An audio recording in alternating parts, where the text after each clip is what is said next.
Nuevo episodio de Filo y Contrafilo. Estamos acá, una calurosa noche de verano, en las latitudes del sur, con la fauna del sur, la fauna argenta, básicamente dos peronistas y un capibara y un señor que tiene mucho vello corporal que no sé si se encuentra muy a gusto acá. Yo creo que está medio... Sí, Hay mucha tensión entre esos dos personajes, Argento, Raúl y David Younger, que la semana pasada estaban muy de la mano, hoy están un poco distanciados. Parece que hubo ¿sabes qué pasa? El un calor conflicto. no es solo la temperatura ambiente. Sí, te pone impaciente, te pone irascible. El calor también parece que llega a la política. Se caldearon los ánimos. Qué calor que hace en enero. Como esto ya es, para mí es... Hoy me sentaba en casa y digo, miércoles, estaba en el fondo y digo, voy a tomar un poco de oxígeno. Era una remake de Apocalipsis Now. Faltaba el, ¿viste? Sí. Y el napalm.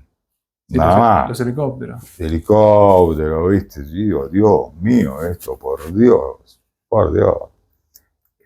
Buenas noches a todos.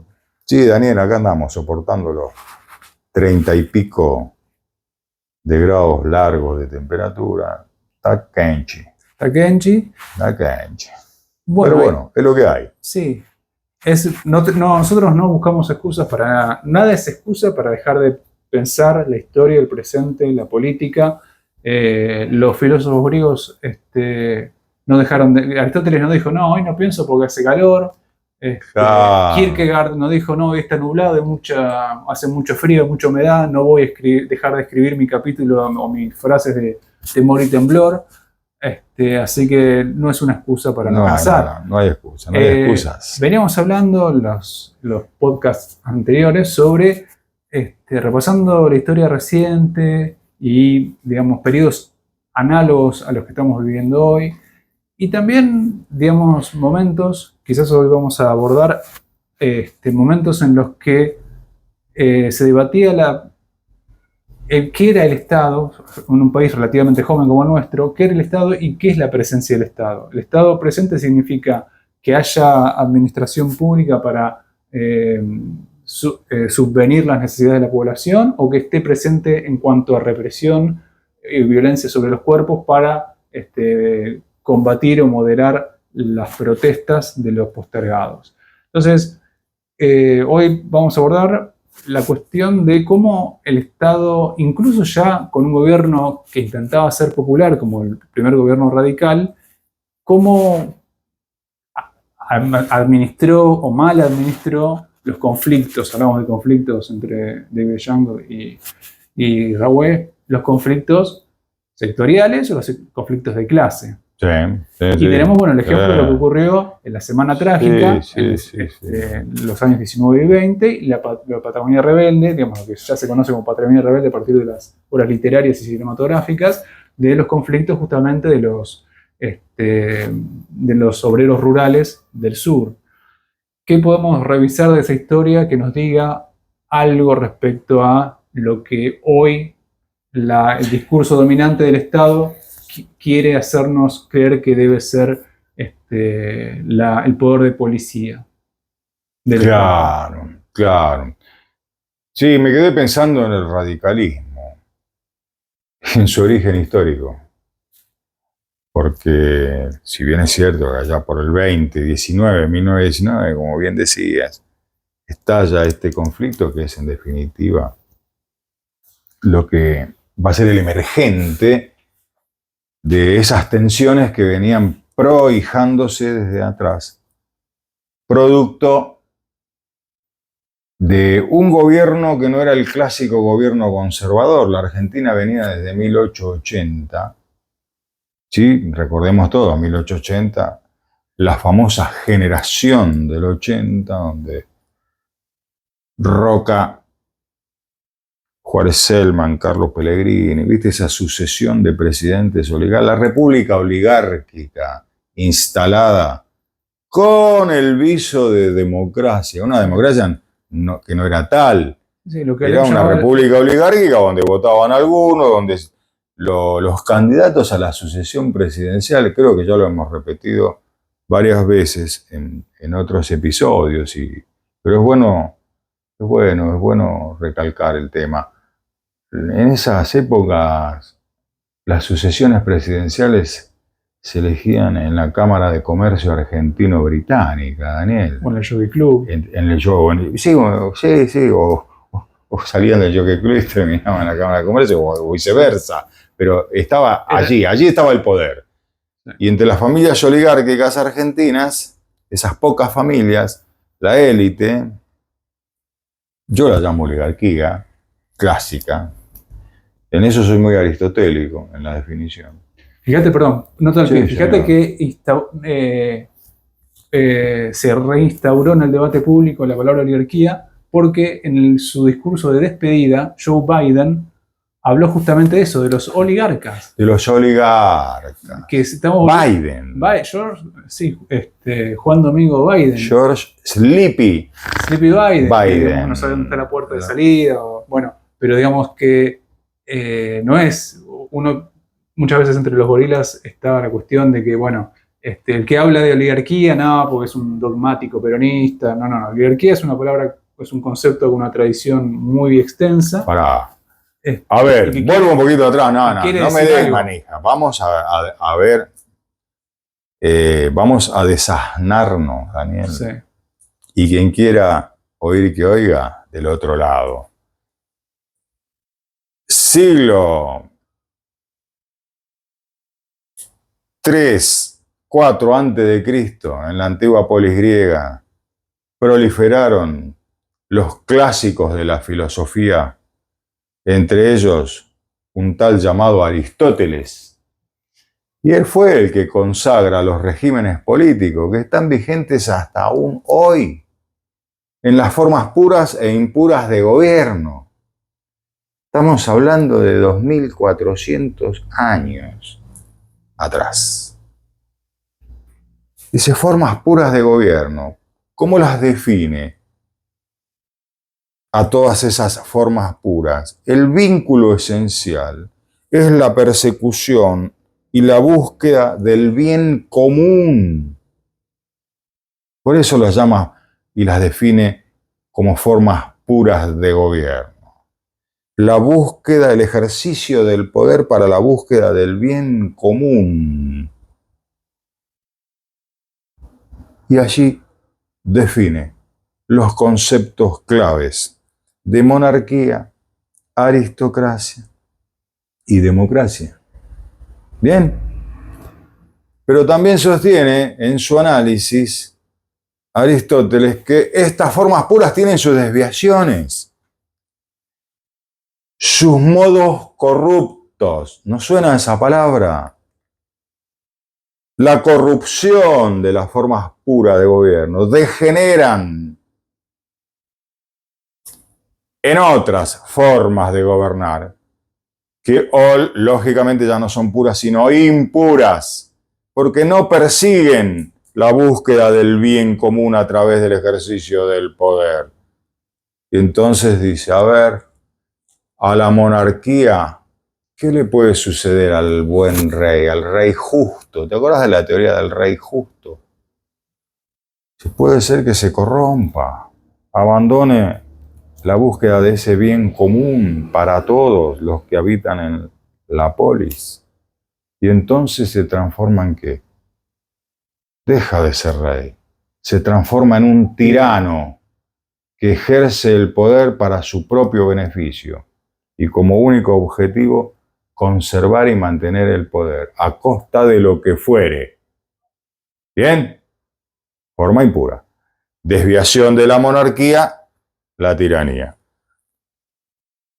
Aristocracia. Cracia, gobierno de Aristo, unos pocos. Pero unos pocos, ¿por qué? No porque eran eran los dueños de las... Los mejores. Los mejores, los notables, los mejores dotados intelectualmente para el ejercicio del poder, para la función pública, con la prosecución y búsqueda del bien común. Eso es la aristocracia.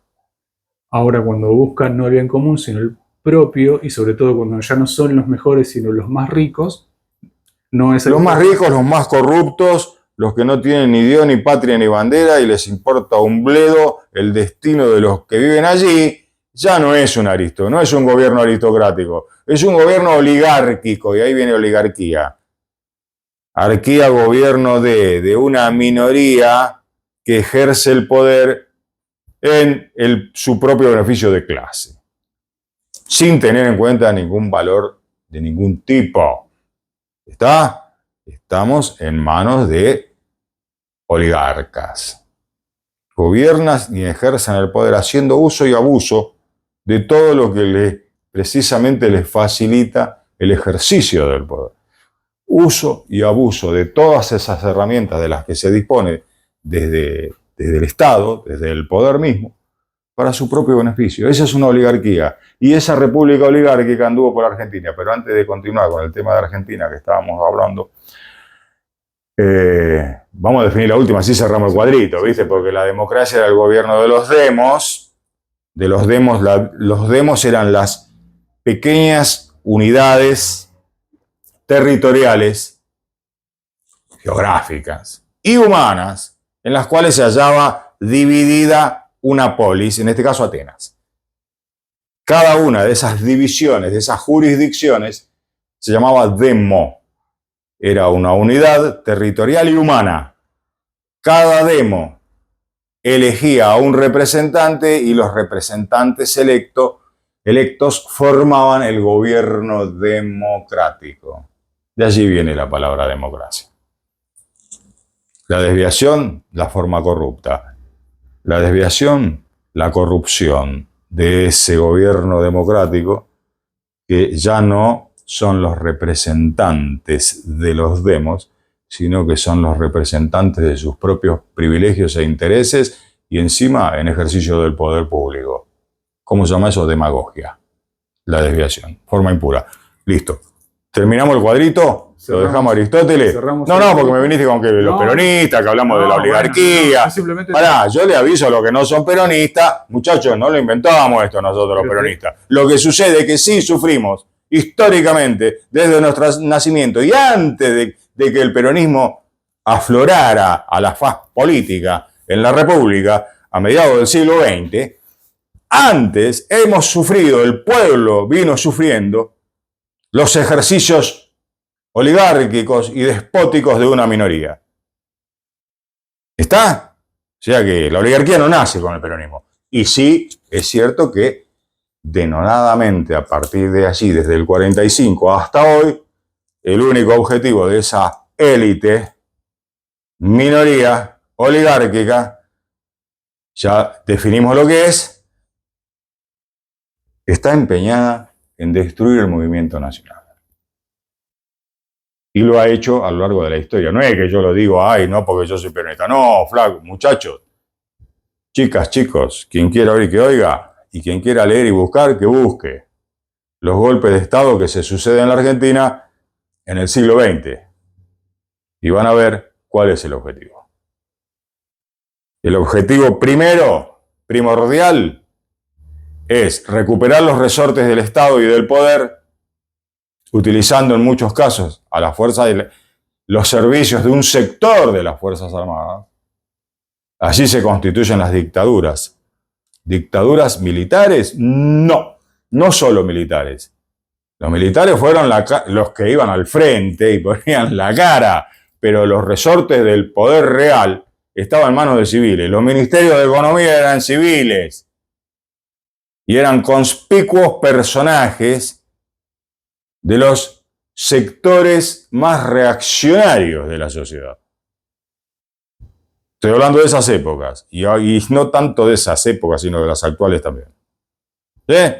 Entonces, la economía la tiene que ir. Y a ver, ¿quién está en la sociedad rural? Y ahí había un Martín Dios que levantaba la mano. Por eso, vienen a través de la violencia, instauran el gobierno de los técnicos. Claro, la tecnocracia. Porque la política ya mostró que no sirve, que es una forma de generar. Venimos nosotros con los fusiles a traer, por un lado, el orden, para que nadie se queje, y si se queja le damos un palo por la cabeza, o lo encerramos, o lo desaparecemos, y administramos la cosa pública con los técnicos, no con los políticos. Con técnicos que todos sabemos que la ciencia económica es una ciencia neutra. Lo que estás diciendo es un gran sofisma, Daniel. Exactamente, bueno, pues es el discurso que lo disfrazan de técnico, porque como si no existiera la política. Justamente Las decisiones son políticas y la toman estos tecnócratas al servicio de las corporaciones y los grupos de poder. Y los factores de poder en la Argentina. De disfrazar, ¿no? De ocultar el carácter político. Ocultarlo para que la gilada compre. Entonces cada vez que venía un golpe de Estado, decía, venimos a restaurar el orden de la República, que estaba amenazada. Y vos decís, por favor. ¿Viste? Por elementos disociadores. Y siempre la analogía con la naturaleza. Que amenazan la patria. El equilibrio natural. ¡Epa! A correr. A correr. Sí. A correr, hermano, porque lo malo, ¿viste? Lo bueno y lo malo, como hablamos siempre. Sí. Siempre te construyen quiénes son los buenos y quiénes son los malos. Nosotros somos los buenos. Venimos a salvar a la República, al pueblo, a la patria. ¿Viste? Los tipos no tienen ningún empacho, ¿eh? Y después corre. Fusilamiento en los basurales de León Suárez, proscripción, prohibido votar, prohibido decir Perón, Evita. Pero, hermano, ¿de qué nos dan? ¿De qué nos hablan? Por favor, bueno, seamos serios. En un momento... No, me diste manija, vos me sacás, porque los peronistas hablamos de oligarquía. Ahora, ¿sabés qué hablan? Che, los grandes medios de hace 20 años, viste que también, lo tocábamos el otro día en el episodio, ¿no? De esto de los eufemismos. Sí. Muchos amanuenses de la prensa escrita y también oral y también televisiva no dicen más oligarquía desde hace años. No, nunca dijeron. Es que oligarquía nadie se reconoció a sí mismo como oligarca. No, pero nadie encontró una palabrita. Establishment. El establishment. ¿Qué cazzo es? Es una palabra anglo, obviamente. Sí. Establishment. Entonces, vos lo buscás, literal, el significado es lo establecido. Eso es el establishment. Sí. Ahora, ¿lo establecido en dónde? Lo establecido. Mira, el pino ese es establishment. Sí, está establecido. Mira, yo desde que vengo acá, está siempre. Hoy la palabra establishment también... No, es el pino. También tiene una connotación negativa. Quizás originalmente no, pero ya, como ya empezamos a saber a quién se refieren cuando hablan de establishment, en el grueso de la sociedad cuando hablan de establishment es lo más reaccionario, lo más privilegiado. Pero che, teníamos un término absolutamente latino, de origen griego, pasó por lo romano, llegó a España, y se llama oligarquía. ¿Por qué tenemos que andar importando establishment? ¿Viste? Salida, no exit. A ver. No spoilees el Yo final. No soy tan ingenuo, ¿eh? Me parece que es tirarla por elevación para que la mayoría no entienda. Sí. Como reperfilamiento. Y vos decís oligarquía. Ya te pega un poco, ¿viste? Decís oligarquía. A ver. Si no lo sabes, lo va a buscar, pero establishment. Sí, yo creo que bueno, el que no sabe lo que significa establishment tampoco sepa lo que significa oligarquía. Probablemente. Pero bueno, volviendo... Estás muy pesimista. Sí. Estás muy pesimista. Sí. Volviendo a la cuestión de... Bueno, estábamos ahí en el... oligárquico que... En el 19 se produce se eleva el pico de tensión a un nivel ya de choque. Pero yo te quería decir que un poquito antes estábamos hablando del origen del radicalismo. Y estaba pensando en los radicales, ¿viste? El origen histórico. Sí, bueno, que nacieron denunciando al régimen, lo que ellos llamaban el régimen. El régimen conservador oligárquico, que no permitía el voto universal. No lo lograron tampoco los radicales, lamento decirlo, muchachos, se quedaron ahí. Pero bueno, fue un paso importante, yo lo reconozco. Con el irigoyenismo, previa a la ley Sáenz Peña en el 12, que no era radical, obviamente, le arrebatan al poder conservador la posibilidad del sufragio, ¿no? Por lo menos con las garantías mínimas que debe brindar el Estado, no abajo de un ombú en la estancia, ¿viste? Venía el patrón y dice, hoy hay elecciones, llegó, ya votaste. Se votaba a plena del día, se juntaba la peonada. Vos sabés cómo era, funcionaba. Salían en los carros por la estancia el día de la elección. a juntar en cada Sí, ranchada pero a la peonada para que el venga a patrón votar. el patrón era tan bueno que le sacaba ese peso de encima. Y los traían a todos, ¿viste? Como si fueran fauna. Las ponían ahí al rayo del sol esperando bajo un árbol. Ella ahí se botaba, se metía adentro. Y si usted ya votó, decía el capataz. ¿Viste? El tipo dice, yo no voté, dice. Venía con el documento, si usted ya votó, le agarraba el documento, ya está. Votaba el capataz de estancia. Siempre ganaba el caballo del comisario. No sé si me entienden. Es increíble. Ahora, estos tipos, ¿viste? Porque estamos hablando contra quienes, contra ese grupo, contra esas formas, para nada democráticas, es decir, antitéticas de la democracia, luchó el radicalismo originario, fundacional, de Leandro Nicéforo Lem, con la revolución del Parque, donde se enfrentaban a tiros. ¿Sí? En el frontón Buenos Aires se hacían las reuniones de los radicales. ¿Viste? ¿Te acordás que yo te comentaba el otro día? Creo que fue fuera de todo episodio, estábamos charlando de por qué, viste, las boinas radicales, Sí, el color, el blanco. boina blanca. ¿Por qué boina blanca? Porque en esas refriegas de 1900, en época de pistola en mano,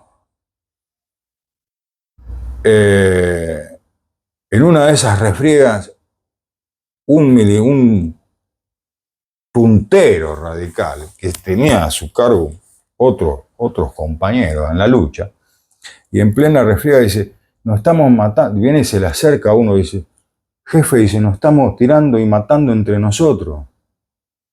Claro, no tenían cómo identificarse. Y bueno, dice, busquemos algo, busquemos algo para identificarnos entre nosotros. Y vino uno que había encontrado una boina blanca y se la pusieron. Y otra, no sé de dónde sacaron tanta boina blanca.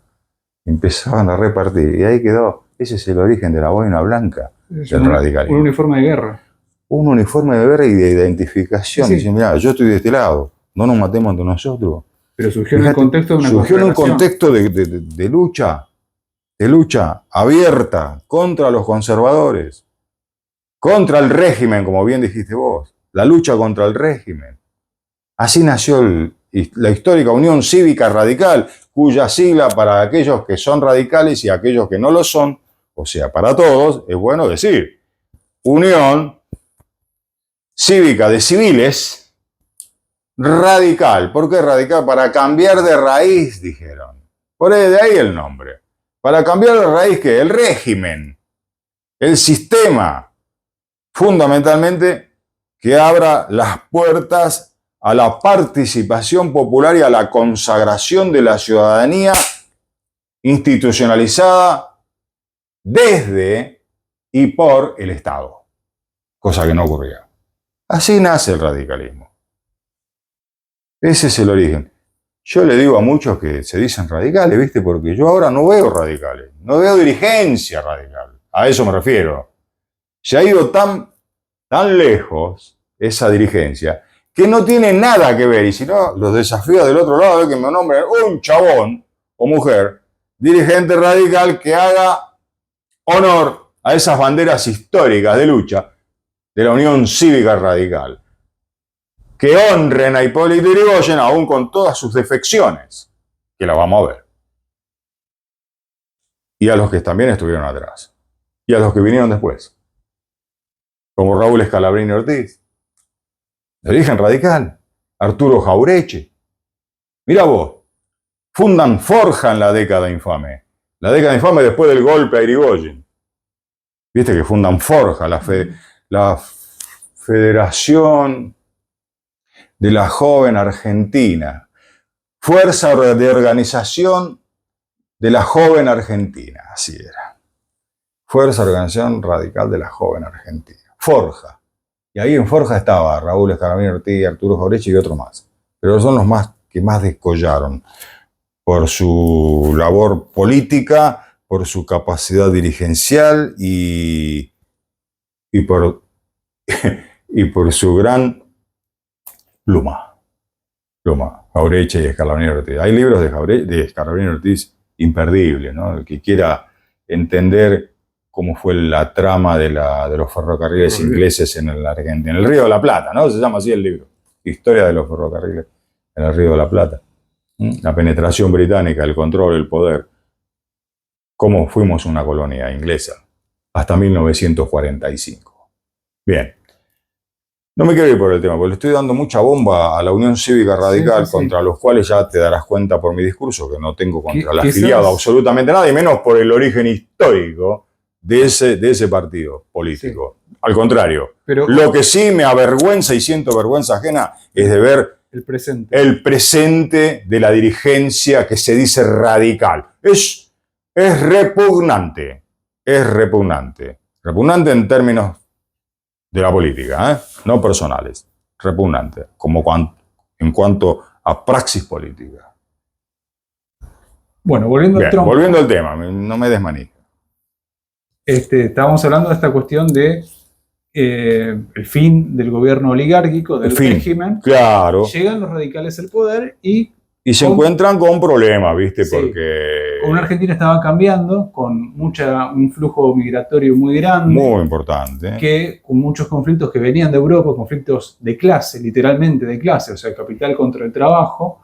Y quizás los radicales estaban, incluso los primeros radicales, con todo su ímpetu de purificación cívica, no tenían quizás las herramientas teóricas y prácticas para administrar ese conflicto que a veces era muy radical y muy violento, muy radical en el sentido profundo y muy violento entre el capital y el trabajo. Sí, fundamentalmente, como vos lo planteás, se venía una Argentina distinta, producto de esa fuerte inmigración europea, que no solamente eran hombres y mujeres, sino que además eran ideas. Traían consigo las ideas de un mundo diferente. Europa ya había pasado por varias revoluciones industriales, ¿sí? La Argentina era una Argentina agraria, latifundista, profundamente latifundista, oligárquica. Las grandes tierras concentradas en un puñado. Varias revoluciones industriales y varias revoluciones políticas también. Política, claro, por supuesto. O sea, Europa no solo vivían en guerra, hermano. 48, 70. La Europa de 1880 en adelante, que fue donde mayor cantidad de inmigrantes recibió la Argentina, a partir de allí. Mis bisabuelos llegaron en 1882 de Francia, desde el puerto de Génova, Daniel. Eran de Saboya, la zona de Saboya, Saboyardo, ¿no? Es el límite entre Italia y Francia, ¿viste? Bueno. Pero digo, como anécdota, me hiciste acordar, ¿no? No es el barrio de Mateo, no es Villa Saboya. En homenaje... Sí, obviamente. No, pero ¿por qué? Son de Mateo, sí. Porque llegaron muchos, y entre ellos mi abuelo. Lo que pasa es que él se radicó en Belén, pero la mayoría se fue. Saboya. A lo que hoy es Saboya. A lo que hoy es Saboya, Villa Saboya en Mateo. Apellidos muy clásicos de Jehová, no los voy a nombrar, pero... son de esa zona, igual que mis abuelos. Apellido francés. Bueno, así Rougier, ahí tenemos. Sí. Rougier y otros más, que ya. Apellidos franceses, y conozco gente. Pero es como han nacido los Nueva York o Nueva... Boyatón, Rougier, disculpame que estoy haciendo, estoy hablando en voz alta. Ross, Rougier, Boyatón, todo allá de Mateo. Bueno, es que así nacieron... A muchos conozco, sí. También. Los nombres nieto de las nuevas ciudades. Nueva York se llamaba Nueva Ámsterdam porque era justamente mucha inmigración holandesa. Claro. Y así, migración onomástica. Decíamos entonces... Bien, y estábamos ahí, ¿no? Que venían con ideas y con estructuras políticas diferentes a lo que se encontró acá. Pero acá se encontró también la opresión y el trabajo esclavo. Y eran personas formadas, los que laburaban en las ideas de la clásica izquierda europea. ¿Sí? Y viene el choque con una Argentina que todavía no era una Argentina industrial. había una incipiente, mínima actividad industrial. El centro era el modelo agroexportador que se había insertado en 1880 en el mundo como Argentina proveedora de materias primas al mercado mundial, que no era nada más ni nada menos que el mercado inglés. O sea que Argentina era prácticamente, de hecho era una factoría, una semicolonia. Digo semicolonia porque todavía teníamos la bandera, podíamos usar la bandera y cantábamos el himno. Si no hubiéramos sido una colonia directamente. ¿Viste? Cuando te clausuran eso, ya sos una colonia, era una semicolonia. Y esto traía cimbronazos internos dentro de la estructura del poder del Estado, desde las Fuerzas Armadas, ¿viste? Donde había sectores ya que observaban con mucha atención esos acontecimientos de afuera y de adentro. Y esto fue gestando distintas variantes internas de poder que luego en la década del 40 ya vamos a ver más claro para qué lado van. La que se impuso en un momento, que fue la mediados de la década del 40, que dio origen, venía gestando ya desde esta época a lo que fue esa alianza entre los sectores nacionales de las Fuerzas Armadas, porque también está el sector liberal, desde siempre. Sí. Bien. Los genioles. Se llamaba así, el GO lo llamaba. El GO. Lo llamaba los No, genioles. decir que era el GO porque la gente de todo no tiene porque sabe que es el GO. Puede ser una marca de, no sé, de un chocolatín. Sí, let's go. Go. Go home también puede ser. Grupo de Oficiales Unidos era una logia de militares nacionalistas que surgió también hacia fines de la década infame y uno de cuyos miembros fue un tal Juan Domingo Perón. Me suena. Creo que después tuvo una carrera política. A mí también le suena. Sí. Che, ¿lo conoces a Juan Domingo? ¿Te suena a Juan Domingo Perón? Ay, no. No dijo nada, me miró feo. Sí. No, lo dejamos. Bueno, nada, eso, sí. O sea, los militares nacionalistas llamaban genioles a los militares liberales, a los Agustín P. Justo y demás. Agustín P. Genioles. Justo, uno de los artífices del golpe de Estado del 6 de septiembre de 1930, con el que empieza la década infame. 1930. El golpe del 6 de septiembre. Bien. ¿Por qué genioles? La verdad que no sé. Sé que José María Rosa cuenta eso, que es más, muestra los documentos del GO en los que lo decían así. Por ahí por una anécdota, ¿viste? Esos nombres aleatoriamente. Aleatorios, sí. Pero sí. Era un código entre ellos, entre los miembros del GO, referirse a los vendepatrias, los liberales militares, como los militares genioles. Como decían en la radio, deben ser los gorilas, deben ser. Sí. Todavía no estaba el término gorila. No, el gorila fue ya cuando después pasó lo que pasó. Pero bueno, estábamos en ese conflicto. Bien.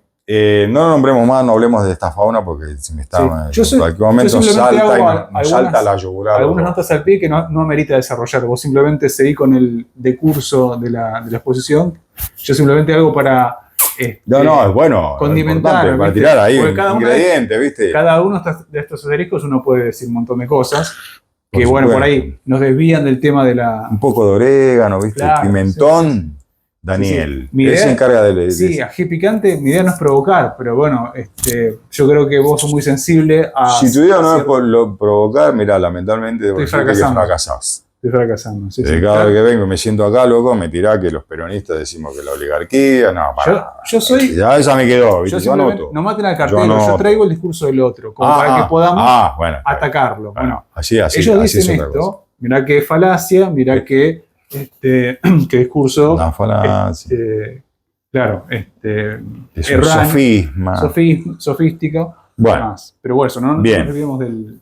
Llegamos ahí entonces que Hipólito Yrigoyen en las primeras elecciones libres, democráticas, no universal porque la mujer no seguía sin votar, no estaba consagrado aún el derecho a votar, sí lo logra el peronismo. Es bueno también decirlo que ahí sí, el voto fue realmente universal. Bueno, pero un paso importantísimo, por lo menos se garantizó que el contenido de las urnas sea equivalente a la cantidad de votos. Vos me dirás, ¿de qué estás hablando? Por lo menos se va. Mirá vos, nada más y nada menos. Sí, que los votos de los muertos no fueran más que los votos de los vivos. Claro, sí, ya no votaban tampoco más abajo ¿viste? Del ombú, y vos ya votaste, andate. Y, ¿viste? Bueno, ya está. Fue un paso, adelante, para arriba, bien, aleluya.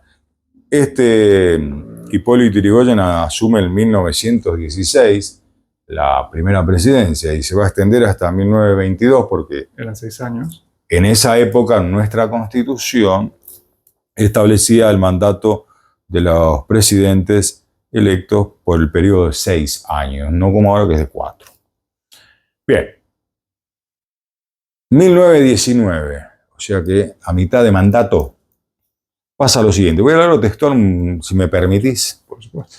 Dice, el punto máximo de tensión entre el gobierno de Yrigoyen, y la élite, ya sabemos quiénes son, a raíz de los conflictos obreros se produjo en la crisis de 1919, la expresión más clara, la semana trágica. ¿Qué pasó?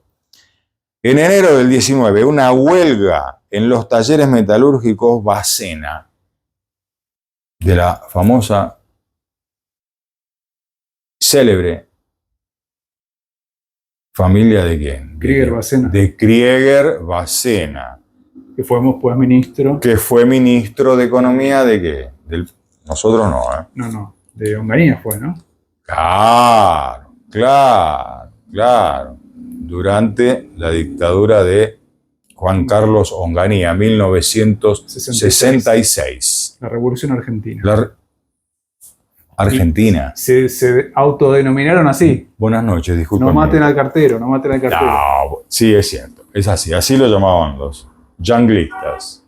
Esto no tiene problema, ¿viste? Sí, y bueno, ahora se llaman libertarios. Claro, esto no tiene drama, ¿viste? Pero se ponen cualquier pancarta bien sonante. Bueno, los talleres metalúrgicos Vasena terminó en refriegas entre los obreros y grupos armados pagados por la empresa. No lo puedo creer. Una empresa garpando. Paramilitares. Algo así, sí. Fuerza de choque. Sí. Llámalo como quiera. Pero eso es fuerza de choque. No sé si paramilitar, pero fuerza de choque sí. Matones a sueldo. La policía reprimió a los huelguistas. Problemas para Yrigoyen. Y después venía con una bandera, a ver si me explico, otra vez lo mismo. ¿Viste cuando vienen a eso?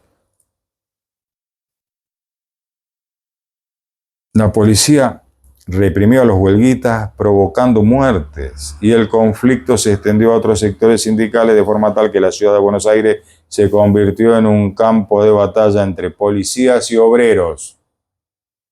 Gobierno de la Unión Cívica Radical e Hipólito Yrigoyen. Digo, contemos todo. Yo rescaté esta cuestión valiosa, ¿no? De la lucha previa, consagrar el voto, pero acá en esta no, ¿eh? En esta no me prendo. En esta no. Hubo otros hace poco también en nombre de la UCR que se fueron, uno se fue en helicóptero, sí, que terminó estableciendo el estado de sitio y reprimiendo, dejando un tendal de muertos. Yo tengo memoria. Bien. Las dos vertientes de la FORA hay que aclarar que era la Federación Obrera de la República Argentina. Más que nada anarquistas. Anarquista, básicamente anarquista. Claro, porque venían inmersos de lo que habíamos hablado recién, que venían... Sí.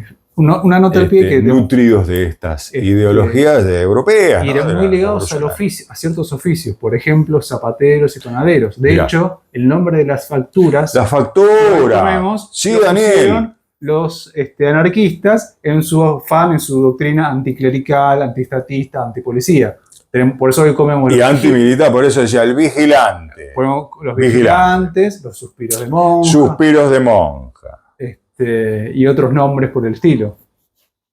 Porque eran, digamos, justamente los panaderos. Ese oficio estaba muy ligado a la doctrina anarquista. ¿El cañoncito también? El cañoncito también. Digo, perdón, porque... Sí, no me acordaba. Cañoncito, ¿viste? Cañoncito dulce de leche, qué rico. Qué rico. Qué El rico. hojaldre. Bueno, muy bien. Viene el aporte, ve el aporte cultural. Ve, Sí, parte de el nuestra aporte del que tiene hambre. cultura. Sí. Sí, sí. El gobierno pareció perder el control de la situación, finalmente se negoció con los huelguistas, se dejó en libertad a algunos dirigentes y aceptaron un cierto mínimo aumento o recomposición. Me gusta más la palabra recomposición. ¿Viste? Cuando hablamos de salarios, ¿se aumentaron? No aumentaron. No. Se recompone y gracias, con suerte. A sangre y fuego, mirá lo que costó. Se reconoció una recomposición salarial. Los efectos de todo esto que estamos contando se hicieron sentir pronto. En las elecciones del 19 el radicalismo ganó, pero por escasa diferencia. El apoyo de la clase media se perdía por su comportamiento con los trabajadores. Y en los barrios con predominio sindicalista tampoco ganaba la UCR, lo que demostraba los escasos logros de su política. Señores, desde el 19 la UCR abandonó su táctica de apoyar a los huelguistas y favoreció a gremios que no fueran una amenaza. Mirá vos, qué jugadita, ¿eh? Había gremios amigos. Los gordos de la época serían. Sí. Digo, por decir algo. Todos sabemos quiénes son los gordos de hoy. Por ejemplo, la Unión Ferroviaria, fundada en 1922, recibió apoyo gubernamental por el hecho de haber asumido algunas funciones, como por ejemplo el mantenimiento del orden en el sistema ferroviario, al aislar huelgas locales. A su vez, el gobierno ordenó aplicar la ley de residencia y la de defensa social, que nunca habían sido derogadas, con arrestos y deportaciones. Ay. Muy actual también. Sí, por eso te digo, la ley de residencia. Sí, ¿Sabés qué significaba eso? Sí, deportar a cualquier extranjero. La ley de Miguel Cané. La ley, mirá, de la República, de la República Oligárquica. Por eso, nunca la derogaron. Sí. ¿Viste? Por eso. Adelante radical, adelante sin cesar. Sí, pero, a ver, loco, si querés cortá un poquito. Radical, tenés que cambiar. Cortá el cordón umbilical de la República Oligárquica, porque dejaron la ley de residencia que autorizaba y lo hicieron, llegado el momento. Bueno, esto habla de una desviación y una derechización del gobierno, obviamente, en términos políticos. Se dieron cuenta, no haber llegado a ser poder, que algunas cosas del régimen no estaban tan mal para ellos, una vez que estás en el poder. Sí, muy difícil de dilucidarlo, pero a los hechos concretos es que lo que sí nos queda claro que estos años de gestión del gobierno de Irigoyen no fue favorable a las grandes mayorías populares. De eso no me cabe la menor duda. No quiero lucubrar porque no estoy, en ese momento no estoy en la cabeza de esa gente. ¿Qué es lo que pasó? ¿Qué hizo que se fueran para allá y no hubieran mantenido su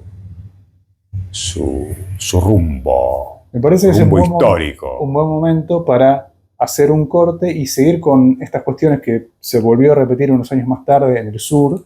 Esta, en el mejor de los casos, impericia radical para administrar los conflictos de clase. Y si te parece, lo vemos en el próximo. ¿Lo vemos en la otra? Hablando de la Patagonia, vos estás a hacer referencia a la Patagonia rebelde o la Patagonia trágica. Hay una obra que se llevó al cine en la película. Sí, la película es de Héctor Olivera. La película es del director, es Héctor Olivera, pero la base del libro del laburo es de este hombre, unido él al socialismo. Falleció hace unos años, un capo. Está el trabajo de David Viñas, pero no sé si es ese. No. Bueno, el capítulo que viene Mirá, me sale Bauer y es parecido, pero no es Bauer. Bauer es el... Bayer. Osvaldo Bayer. Osvaldo Bayer, andaba cerca. Sí, dije sí. Bauer, Bayer. Osvaldo Bayer, sí. Osvaldo Bayer tiene un laburo hecho sobre estos acontecimientos.